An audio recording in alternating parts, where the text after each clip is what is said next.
Mallatoo nagaa bultoo galataa garraamuu maabeelidhaa dhagooftaa sababa qabaa kanaan si faarsu haadha Adoonaayi laftaa dhageessu. Mallatoo nagaa bultoo galataa garraamuu maabeelidhaa dhagooftaa sababa qabaa kanaan si faarsu haadha Adoonaayi laftaa dhageessu.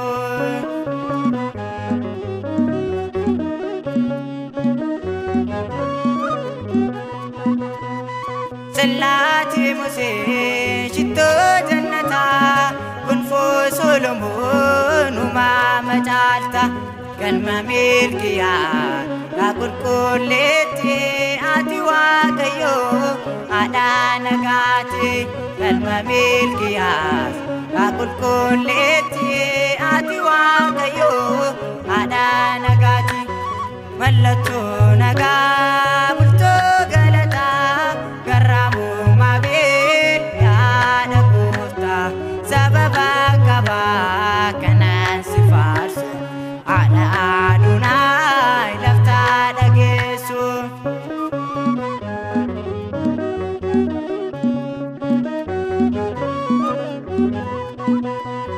Fayyinni lafaa karaa kee dhufee dennee obtolaan ilmaa kee dhufee mudhii koo hidhee sichaan si faarsaa akka boolii koo warra kaleessaa.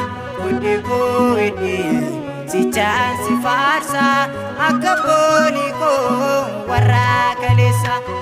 Mallatoo nagaa bultoo galataa garraamuu maabeelidhaa dhagooftaa sababa qabaa kanaan si faarsu haadha Adoonaayi laftaa dhageessu.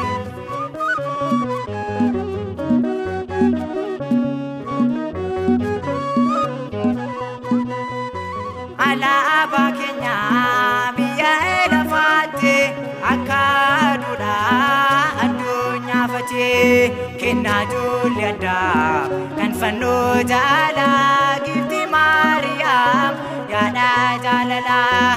Kennaa ijoollee addaa kan fannoo jaalaa Giftii Maariyaam yaada jaalalaa.